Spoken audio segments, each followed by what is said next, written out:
Huge interest rate cuts are coming. Guys, Canada has lost its mind. You can cancel your Netflix. They're about to ban Indians. There is a huge international conflict going on between India and Canada. Justin Trudeau and Pierre Poilievre, NDP. Guys, like what's happening right now within a couple of past months? What's going to happen this month is going to blow your freaking mind off, guys, because like I'm no longer watching any movies. There is no Hollywood in my home. There is no Netflix. Like guys, there is only politics now. I'm just looking at all this thing happening and it's just freaking insane, guys. Are we in United States or something? Do we have a Trump-Biden campaign going on here in Canada? Well, we have something very similar, guys. And in fact, a lot of Canadians, especially in Calgary, they're telling me, guys, that just like Democrats, they just changed their, well, they took the sloppy Joe and they put Kamala instead. Soon Justin Trudeau is going to fly off and they're going to put somebody else instead. And they're already preparing their replacement. That's the rumor. But let's talk about interest rates right now, guys, because this is freaking insane what's going on in Canada.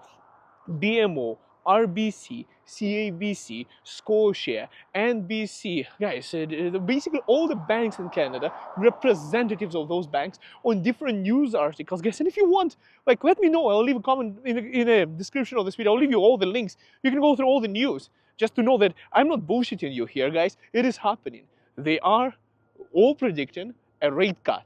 Some predicting 0.5%, right? 50 basis points, which is huge. The others are saying 25 basis points. Guys, I say, well, I don't know what's going to happen. I'm just like you, a Canadian watching this entire roller coaster unfold. Now, they're playing with our livelihood, they're playing with our savings, they're playing with housing, they're playing with our jobs. What's going to happen, guys? What happens if they lower down the interest rates, if they cut it like that so drastically? Oh, I know you're going to say, let's talk about housing. No, the housing is the last thing I want to talk about right now.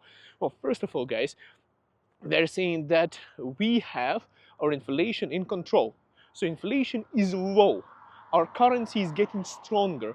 So first thing is currency is going to get weaker, inflation is going to go up.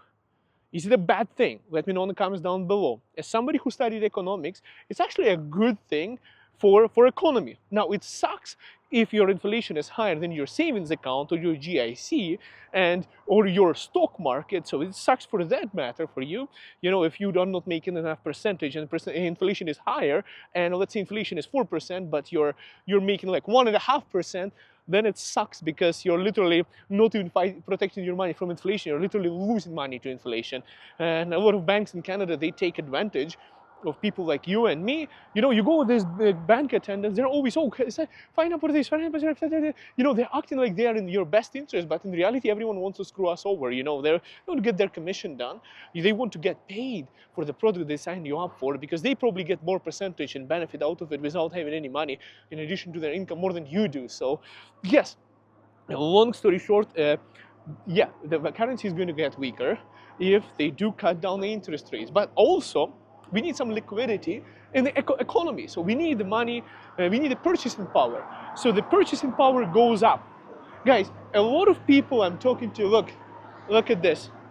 You see, let me cross the road and then I'll show you in a moment. I want to show you the huge construction stuff going on here. I'll show you in a moment. Look what they're doing, guys. You know, look at this, look at this, look at this, guys. They're building stuff. You know how they build those stuff? Just like us. Well, those guys are the rich guys. They're developers and builders and stuff like that. They have multi-millions, if not billions of dollars to do what they're doing. But they also take loans. So there is a construction loan. So literally all those people working there, they're getting paid from a mortgage, from a loan to build the construction. So first of all, the builder is going to start spending more money. So they will build more housing, but people who are buying other stuff, you know, buying a car right now, the interest rate is so high, you know, nobody wants to buy a new car right now because it's too expensive. You know, and the dealers, they also cheat you by, you know, you come to a dealer, they're like, oh, we have such a good interest rate. You know how they get you that interest rate? You know how they get such a low interest rate? Guys, I'm in sales, so I talk to the financial advisors and I get the insights. It's because they include that interest rate into the price. You are paid more than you have to pay for the car to get a lesser interest rate from that car. So they literally are paying lenders for you to get a better interest rate so you can buy with them. So they're buying down your interest rate. They are paying it for you. But, well, essentially what they're doing is they're selling you a more expensive car. So you are actually kind of paying for it. So just so you know how things work, I'm just breaking it real for you guys. So purchasing power goes up. Purchasing power goes up means people are going to spend more money, and people buy more cars. You'll be able to use your credit card again because your, well, hopefully the interest rates are going to go down. Buy more stuff, buy more toys for your kids, buy more groceries. I'm not talking about buying toys right now because a lot of people can't afford in Canada buying groceries right now, which is a terrible thing, guys. I'm telling you, I don't know.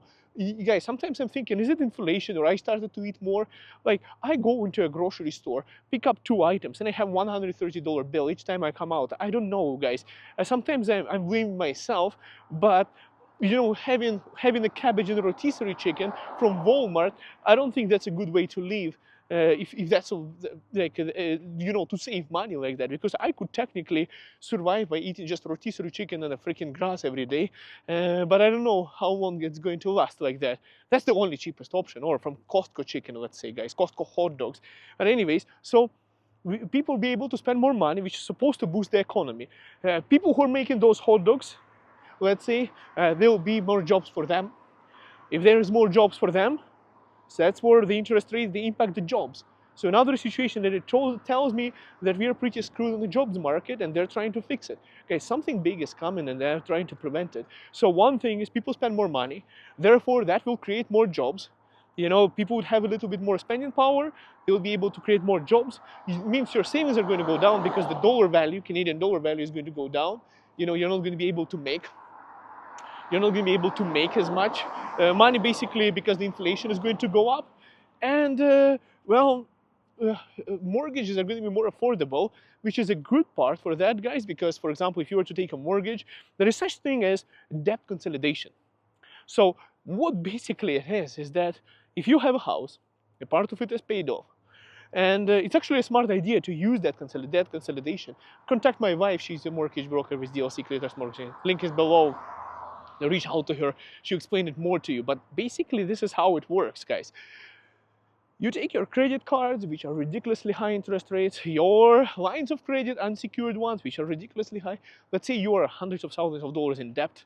Let's say $50,000 in debt. You could literally take like a home line of equity, which is basically going to be close to what your interest rate for a mortgage is, and it's going to get lower once they cut down the interest rate, which is freaking awesome. So you basically still are in debt, which is bad, but you are paying not 12%, you're paying, let's say, I don't know what the interest rate is right now, let's say 5% instead. So monthly payments go down. You still have to pay off that amount, but it's not as expensive. If you can't pay off the debt or cash right now for whatever reason, you basically take that loan from your home, pay off your debt, and then you are paying less interest to the bank because now you have a line of credit, let's say. So debt consolidation is a great option as well to lower down your debt. But a lot of people I talk to are in debt right now. A lot of people I talk to have maxed out their credit cards. Their freaking lines of credit, guys. Never max out your credit cards. If you need to get yourself a line of credit, I honestly say, guys, like, look, I'll give you a hack. Like, don't take advantage of it, guys, and don't blame me if your credit score goes down. But if you're in credit card debt or something like that, go around to different banks, open lines of credit. They have way lesser interest rate than your freaking credit card, like half of that, and pay off your credit cards. But also, guys, make sure you make your payments on those lines of credit on time as well, not to lower down the credit debt. So this way would help you a little bit. But debt consolidation is another option. A lot of Canadians are struggling right now. So the consequences for this entire thing of lowering down the rates, guys, it's, well, everyone is talking housing market. Guys, what housing market? We're talking about groceries. We're talking about jobs. Who the hell cares about, about housing if you don't have a job right now, right? It's like, don't even talk to me about buying a house if you don't have a job. So they're trying to create more employment. They're trying to create more money in the economy, to create more jobs. And, well, that possibly could impact the market. Now, I don't know, guys, how long the market like this in Calgary is going to stay. we are in a balanced market right now for real estate. I work as a realtor at the XP Realty in Calgary, Alberta. My contacts are in the description of this video. And you guys, if you are looking to invest into real estate, I think for me, guys, I'll tell you this. Every realtor wants you to sell your house. Well, I'm not that person. Like, I'm going to sell. I'm going to sell it if you have to.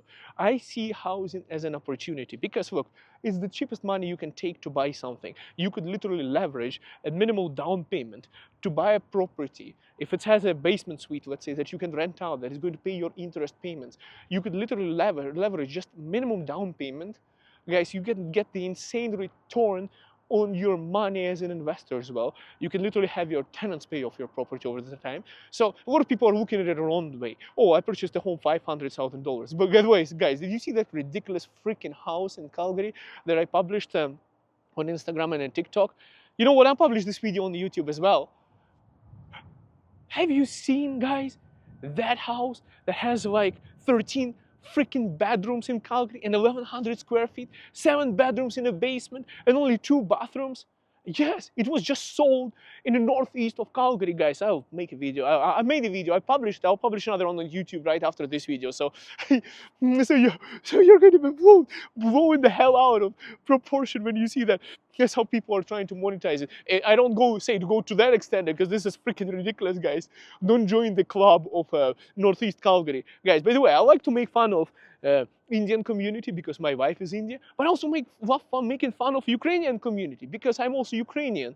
And there is a house similar to that in the south of Calgary where a dude put a bunch of bathrooms and they have like no living space and they have a shared kitchen and he's charging like $800 per bedroom from any refugee coming from Ukraine because they don't speak English and he can take advantage of them. So welcome to the club, guys. If you were thinking that Indians are bad, check out how Ukrainians are. When the entire situation in Ukraine happened, people in the western Ukraine charged 10 times the rent from people running away from eastern Ukraine from missile attacks. So they were making 10 times the money. People booked up their embassy appointments and they were selling them on Facebook Marketplace. So you want to get a sooner spot to get your passport extended, well, there is a 3 months waiting. What can you do?